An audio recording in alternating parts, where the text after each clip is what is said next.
Sometimes I hop on the trend of playing a game that's currently booming in popularity, and after finishing it, I'll just think, yeah, that makes sense that it has 80,000 reviews in just over a month. Damn.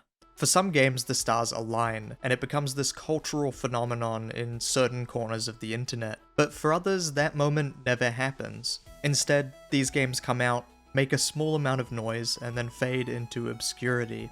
Plenty of times, especially recently, I've played games that blew me away twice. The first time was the game itself, and the second was checking the Steam page to see how underappreciated and underseen these games are. Sometimes we love to gatekeep these small hidden gems and their communities, but today, I won't be. I am going to be sharing some truly underrated games that I think not only deserve more attention, but need more attention.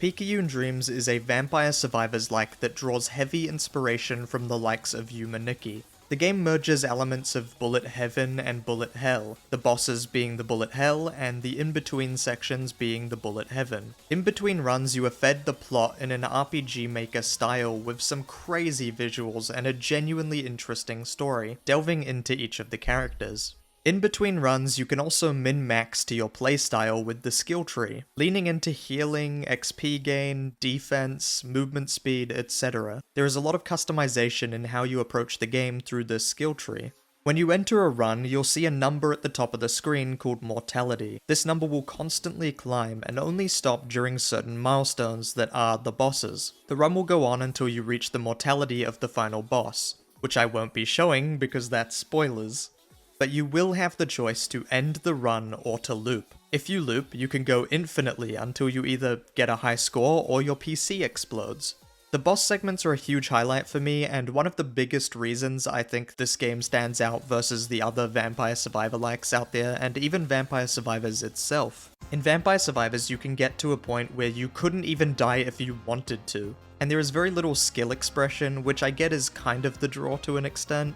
But in Picayune Dreams, you can also get ridiculously overpowered to the point where you can just stand still. But once you get to a boss, you have to lock in. It's no longer an idle game. You now have to dodge an onslaught of projectiles and the boss itself. The bosses are also just so well designed. When you first face them, your mind is blown. Like, how are you meant to dodge this? But then suddenly you've played 20 hours and now you're embarrassed if you get hit once during any of the bosses. The item descriptions are written in code, so if you don't code, this is gonna look like a whole load of gibberish. But you can kind of guess what each item does from the picture and some of the code. Otherwise, you can see what all the items do in plain English on the menu along with all the enemies and bosses once you've encountered them. The game is $5 on Steam, which feels criminal for the amount of time you can put into this, plus just the insane quality of the game. There are 5 main bosses, plus potentially some secret bosses, a ton of unique items, loads of strange little enemies, some cool mechanics to keep you on your toes, and on top of all of this, the developers have an update planned for February 20th that will add brand new content to the game.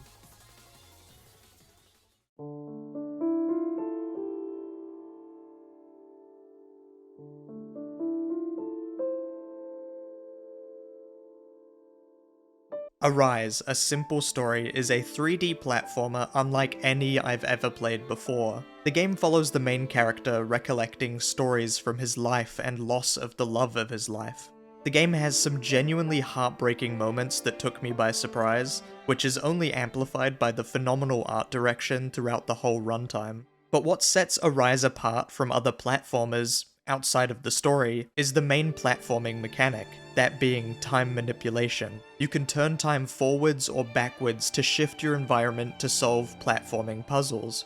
I love how this affects the whole environment, not just the closest platform or obstacle. It coats the ground in snow or melts it all away. The game has secrets throughout the levels in the form of hand-drawn art telling the story. The art alone is enough to make me want to collect it all, but overall I don't have much to say about this game.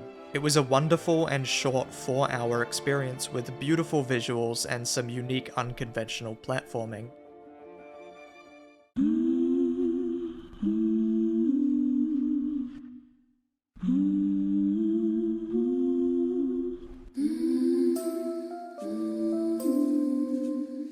If you were a fan of any of the Trials games throughout the years, you need to check out Laika Age Through Blood. This game is like if you combined Trials Fusion with My Friend Pedro, then wrapped it all together with incredible art and one of the most beautiful soundtracks I've ever had the pleasure of listening to. Laika Age Through Blood is a Motorvania, and that's to say it's a Metroidvania where you ride a motorbike and pull off some of the most stylish kills I've seen since Hotline Miami.